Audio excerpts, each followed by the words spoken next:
आपका हमारे इस दिव्य आध्यात्मिक यात्रा में हार्दिक स्वागत है। आप सुन रहे हैं भविष्य पुराण सनातन धर्म के उस महान ग्रंथों में से एक, जिसमें जीवन, धर्म, कर्म और आने वाले समय के गूढ़ रहस्यों का वर्णन मिलता है। इस श्रृंखला में हम आपके लिए इस पावन ग्रंथ के प्रत्येक अध्याय का संस्कारिक पाठ प्रस्तुत करेंगे। आइए इस ज्ञान, धर्म और सत्य की यात्रा को आरंभ करें, जहाँ हर शब्द में छिपा है जीवन का मार्ग और हर कथा देती है हमें सही दिशा। सनातन ज्ञान की ही इस पवित्र धारा में डूबकर अपने जीवन को अर्थपूर्ण बनाएं। हर हर महादेव। ओम नमः शिवाय। पंचम महायज्ञों का वर्णन तथा व्रत उपवासों के प्रकार में आहार का निरूपण एवं प्रतिपदा तिथि की उत्पत्ति, व्रत विधि का महात्मा। सुमंतनु ने कहा कि राजन, इस प्रकार स्त्रियों के लक्षण और सदाचार का वर्णन करके ब्रह्मा जी अपने लोक ऋषिगण भी अपने अपने आश्रमों की ओर चले गए।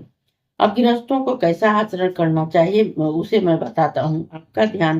आप ध्यान पूर्वक सुने। गृहस्थों को वैवाहिक अग्नि में विधि पूर्वक गृह कर्मों को करना चाहिए और पंच महायज्ञों का भी संपादन करना चाहिए। गृहस्थों के यहाँ जीव हिंसा होने के 5 स्थान: ओखली, चक्की, चूल्हा, झाड़ू तथा जल रखने के स्थान।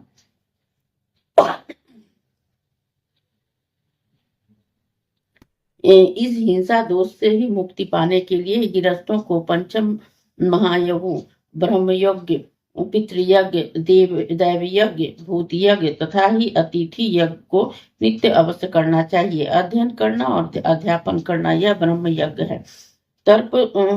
तर्पणादि कर्म पितृयज्ञ, देवताओं के लिए हवनादि कर्म दैव यज्ञ है। बलि वैश्वदेव कर्म भूत यज्ञ तथा अतिथि एवं अभ्यागतों का ही स्वागत सत्कार करना अतिथि यज्ञ है। इस 5 नियमों का पालन करने वाला गृहस्थी घर में रहता हुआ भी पंच सूना दोषों से लिप्त नहीं होता है। यदि समर्थ होते हुए भी वह इस 5 यज्ञों को नहीं करता है तो उसका जीवन ही व्यर्थ है। राजा सतानी ने पूछा कि जिस ब्राह्मण के घर में अग्निहोत्र नहीं होता वह मृतक के समान होता है, यह आपने कहा है, परंतु फिर वह देव पूजा आदि कार्यों को क्यों करे? और यदि ऐसी बात है तो देवता पितर इससे कैसे संतुष्ट होंगे, इसका आप निराकरण करें। सुमंतनु मुनि बोले, राजन, जिस ब्राह्मणों के घर में अग्निहोत्र न हो उसका उद्धार व्रत, उपवास, नियम, दान और देवता की स्तुति, भक्ति आदि से होता है। जिस देवता की जो तिथि हो उसमें उपवास करने से वे देवता उस पर विशेष रूप से प्रसन्न होते हैं। राजा ने भी कहा कि महाराज, अब आप अलग अलग तिथियों में किए जाने वाले व्रतों, तिथि व्रतों में किए जाने वाले भोजनों और उपवास की विधियों का वर्णन करें, जिससे श्रवण से और जिसका आचरण कर संसार सागर से मैं मुक्त हो जाऊं तथा मेरे सभी पाप दूर हो जाएं, साथ ही संसार के जीवों का भी कल्याण हो जाए। सुमंतनु मुनि बोले, मैं तिथियों में विहित कृत्यों का वर्णन करता हूँ, जिससे सुनने से पाप कट जाते हैं और उपवास के फलों की प्राप्ति हो जाती है। प्रतिपदा तिथि को दूध तथा द्वितीया को लवण रहित भोजन करें। तृतीया के दिन ही तिलान्न भक्षण करें और इस प्रकार से चतुर्थी को दूध, पंचमी को फल, षष्ठी को शाक, सप्तमी को विल्वाहार करें, अष्टमी को पिष्ट, नवमी को अनगृह पाक, दशमी और एकादशी को घृताहार करें, द्वादशी को खीर, त्रयोदशी को गोमूत्र, चतुर्दशी को यवान भक्षण करें, पूर्णिमा को कुसा का जल पिए तथा ही अमावस्या को हविष्य भोजन करें।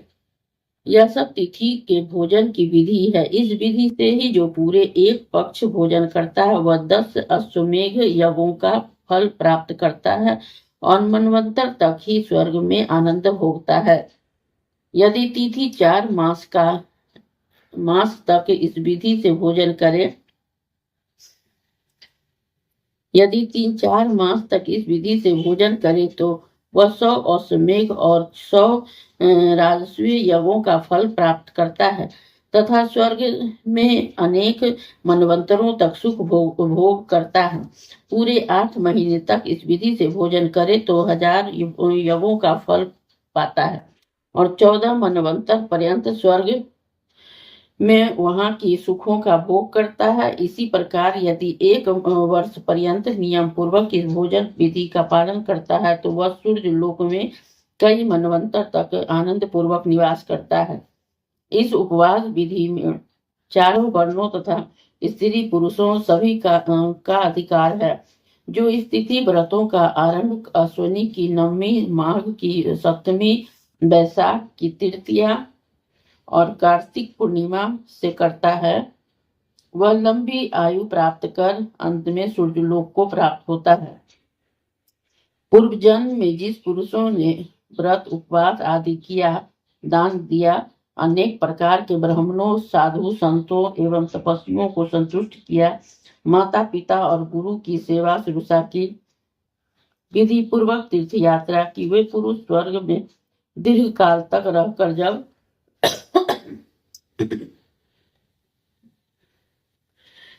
पृथ्वी पर जब जन्म लेते हैं तब उसके चिन्ह, पुण्य फल प्रत्यक्ष ही दिखलाई पड़ते हैं। यहाँ उन्हें हाथी, घोड़े, पालकी, रथ, सुवर्ण, रत्न, कंकन, क्यूर, कार, हार, कुंडल, मुकुट, उत्तम वस्त्र, श्रेष्ठ सुंदर स्त्री और अच्छे सेवक प्राप्त होते हैं। वे आदि व्याधि से मुक्त होकर ही दीर्घायु होते हैं, पुत्र पुत्रादि का सुख देखते हैं और बंदी जनों से की स्तुति पाठ द्वारा जगाए जाते हैं। इसके विपरीत जिनके व्रत, दान, उपवास आदि सत्य कर्म नहीं किया वह काना, अंधा, लूल्हा, लंगड़ा, गूंगा, कुबड़ा तथा रोग और दरिद्रता से ही पीड़ित रहता है। संसार में आज भी दोनों प्रकार के पुरुष प्रत्यक्ष दिखाई देते हैं। यही पुण्य और पाप की प्रत्यक्ष परीक्षा है।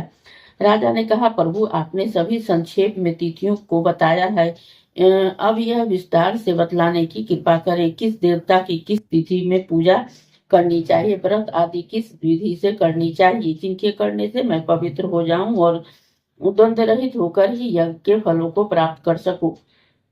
सुमंतनु मुनि बोले कि राजन, तिथि का रहस्य, पूजा का विधान, फल, नियम, देवता और अधिकारी आदि के विषय में ही मैं बतलाता हूँ। यह सब आज तक मैंने किसी को नहीं बतलाया, इसे आप सुने।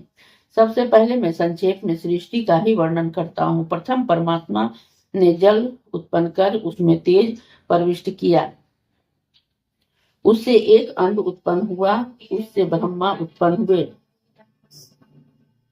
उन्होंने सृष्टि की इच्छा से ही उस अंड के एक कपाल से भूमि और दूसरे से आकाश की रचना की। तदंतर दिशा, उपदिशा, देवता, दानव आदि रचे और जिस दिन यह सब किया गया उसका नाम प्रतिपदा तिथि रखा। ब्रह्मा जी ने इसे सर्वोत्तम माना और सभी तिथियों के प्रारंभ में इसका प्रतिपादन किया, इसलिए इसका नाम ही प्रतिपदा हुआ। इसी के बाद सभी तिथियां उत्पन्न हुई।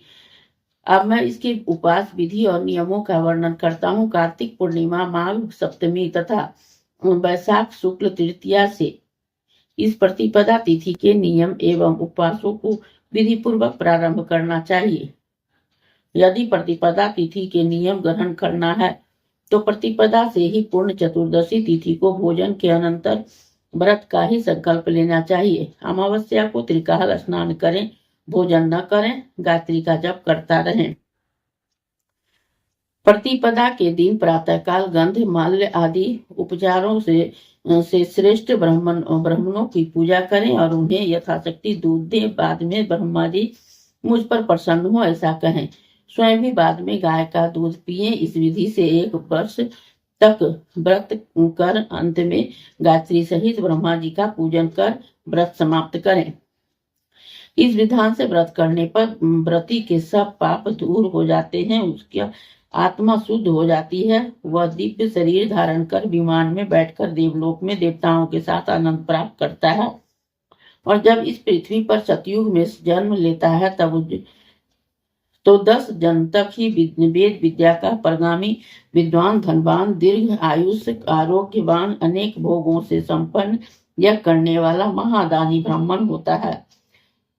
विश्वामित्र मुनि ने ब्राह्मण होने के लिए ही बहुत ही समय तक घोर तपस्या की थी, किंतु उन्होंने ब्रह्म तत्व प्राप्त नहीं हो सका। अतः उन्होंने नियम से इसी प्रतिपदा का व्रत किया। इससे थोड़े ही समय में ब्रह्मा जी ने उन्हें ब्राह्मण बना दिया। क्षत्रिय, वैश्य, शूद्र आदि कोई भी इस तिथि का व्रत